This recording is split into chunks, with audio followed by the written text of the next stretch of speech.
passionnés, bonjour et bienvenue dans ce nouvel épisode qui sera consacré à la grenouille des roseaux. Les 136 espèces que compte le genre Hyperolius sont de petites grenouilles arboricoles qui vivent dans les savanes et les forêts de l'Afrique subsaharienne. D'ailleurs, pendant la journée, elles dorment dans les hautes herbes et les roseaux qui poussent autour des mares, des fossés de drainage et autres points d'eau. Nombre d'entre elles arborent de séduisantes rayures ou taches et changent de couleur pour se fonder dans leur environnement. Les adultes atteignent environ 2,5 cm. Notez que 7 ou 8 spécimens adultes peuvent être hébergés dans un terrarium de 45 par 45 par 60 cm et garni de papier absorbant, de fibres de coco ou encore de sphaigne.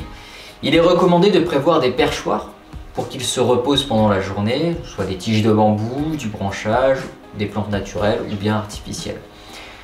Ces grenouilles apprécient particulièrement les aisselles de broméliacées, c'est important de le savoir.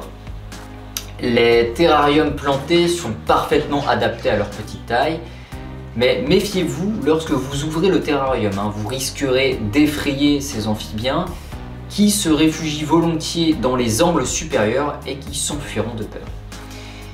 La lumière et la température jouent un rôle majeur dans la coloration de ces grenouilles. C'est la raison pour laquelle il faudra prévoir un éclairage puissant au-dessus du terrarium, par exemple 2 tubes fluorescents.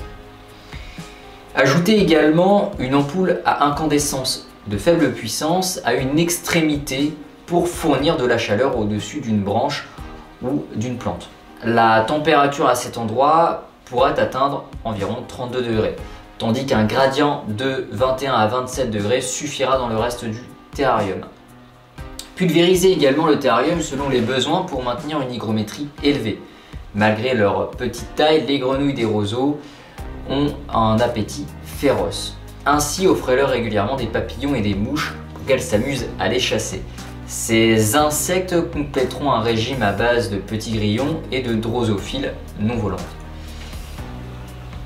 En ce qui concerne la reproduction, il est important de savoir que dans la nature, les grenouilles des roseaux se reproduisent pendant la saison des pluies.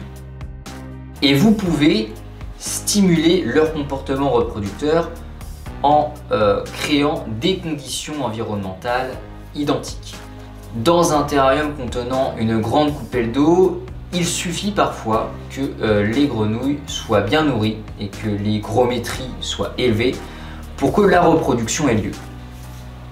Elle peut aussi s'effectuer avec succès dans une chambre de pluie.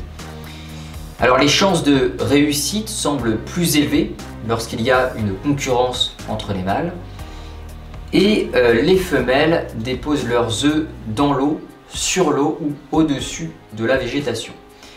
On compte d'ailleurs de 50 à 600 selon l'espèce. Les têtards, quant à eux, sont généralement robustes et se nourrissent d'aliments pour poissons à base d'algues.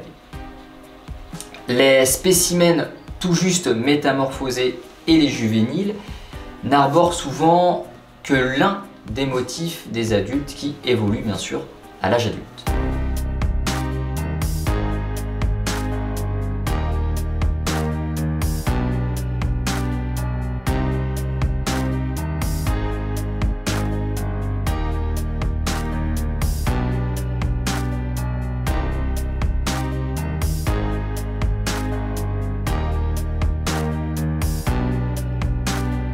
Bien, ainsi s'achève cette description. J'espère qu'elle vous aura éclairé sur le sujet de la grenouille des roseaux. Pour celles et ceux qui resteraient sur leur faim, sachez que vous pouvez retrouver le contenu de cette vidéo sur mon site internet.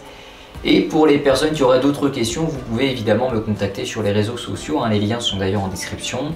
Sur ce, portez-vous bien et à bientôt. Try to stay strong and fake a smile until